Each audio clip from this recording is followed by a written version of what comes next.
actually had some legitimate commentary this time. Ooh, look at that. Looks terrible. I dreamed that I was looking at prefabricated housing. You know, those like mobile homes, but not mobile homes, like trailers, right? And they were affordable. And this peppy little dude walked us up to one, and you couldn't get in with a key or anything. They nailed the doors shut because they wouldn't stay shut otherwise. And had a nice yard and a nice back and front. It's really well manicured, but it was really dark on top of it for some reason. And we were talking to the guy about it, and I was like, I could live here. I don't know. I didn't remember why I was there, if I was really looking at one to buy or just looking. And then somehow in the dream, the perspective pulled back, and it turned out that it was aliens selling these prefabricated units to us. What?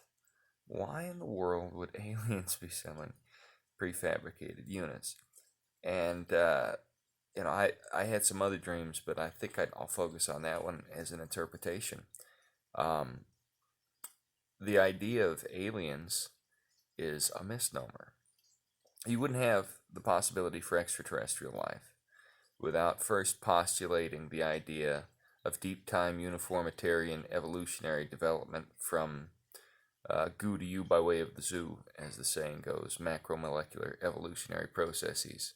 These open the door for the ideology of extraterrestrials, because a carbon based life form is what mankind is described as, and the scientists and the fiction writers can imagine a life form developing from a different substrate, like silicon perhaps, and over the years having a totally collateral tangent or completely inexpressibly different biological makeup with chemicals, etc., that you wouldn't think are conducive to life. That's what all the sci-fi novels say. That's what the movies are saying. So when you see a intelligence that looks different than man but similar, if you've got this evolutionary substrate from which to draw upon, you can think, oh my goodness, that must be another organism which developed from a tangent evolutionary chain elsewhere in the galaxy or the universe. However, if you don't have the evolutionary paradigm, you see that extra human intelligence and you think, what in the world is this demon, fairy, goblin, elf critter? And here's what's interesting about that. If you go back in time, for example, to the Aboriginal tribes in Australia before Europe colonized it, with all the bad guys from the Cockney places of England who have taught the world how to drink from down under, you know, that's why teenagers started butt chugging, is because they thought that's what it meant to drink down under. Oh, they didn't understand. No, totally different. No, the Dreamtime people, the Dreamtime Aborigines. Now, what those people saw is what they call demons. But you know what, if you look at the cave paintings, they look like alien, big-eyed, black-eyed greys. They've got the pale skin, the bobblehead, the itty-bitty arms, and weird little torsos.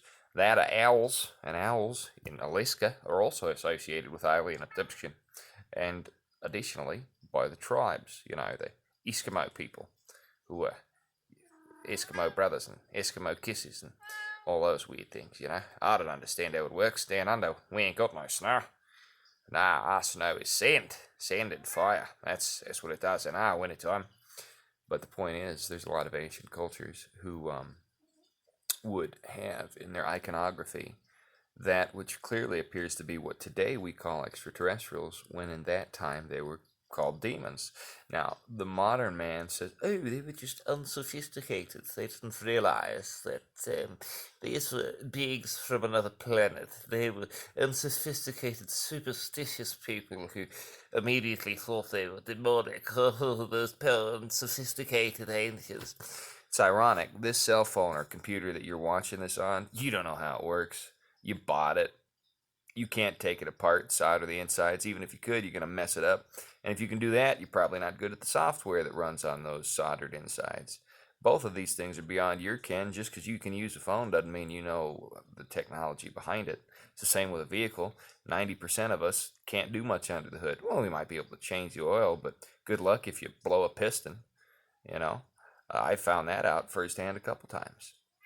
So we are prejudiced by our technological ability, and that makes us look down on those in the past. But they have ancient ruins that are beyond our modern technology today. In I believe it's Machu Picchu, or It's in South America, and I again, I just who needs to shower when you can have short hair and just run water through and brush your teeth?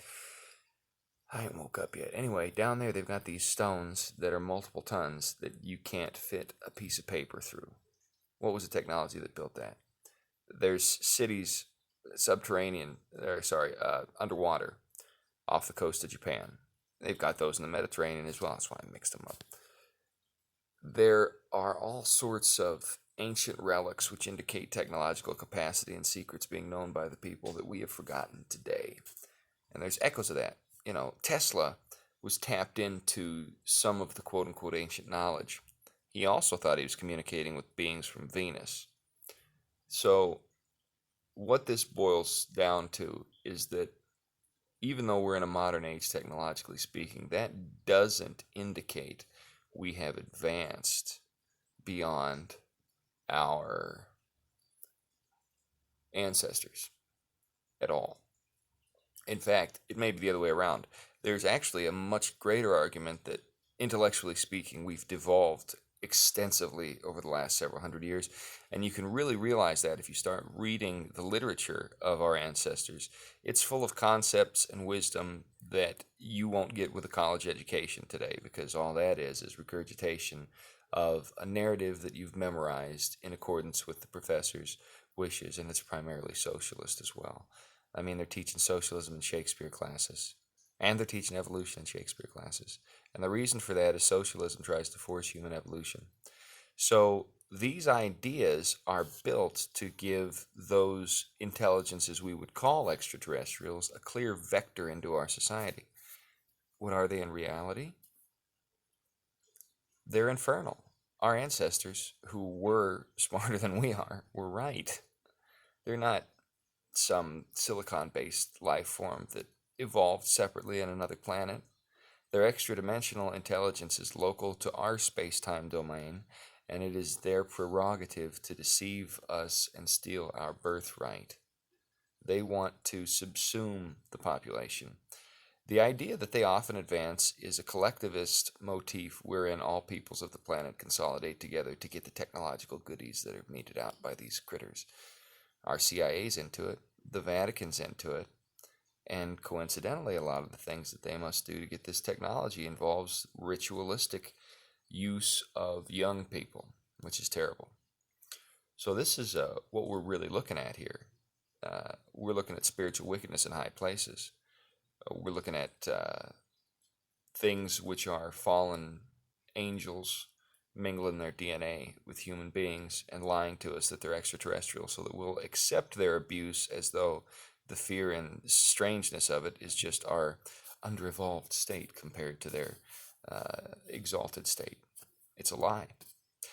So when I dreamed that I was going to buy a mobile home and the aliens were selling it to me, I realized what I was really seeing, in a metaphorical sense, was how the minimalist lie has been sold to modern man, that we're to be cogs in the machine, happy with our TVs and technologies and video games and vices, circling the toilet of ineptitude and no consequence for 70 or 80 years as we act as a battery, a cog in the machine, human chattel for those paying obeisance to the infernal entities that are trying to collectivize mankind and steal our kingly priestly destiny. So, I mean, at least it didn't have any Kafka dreams last night.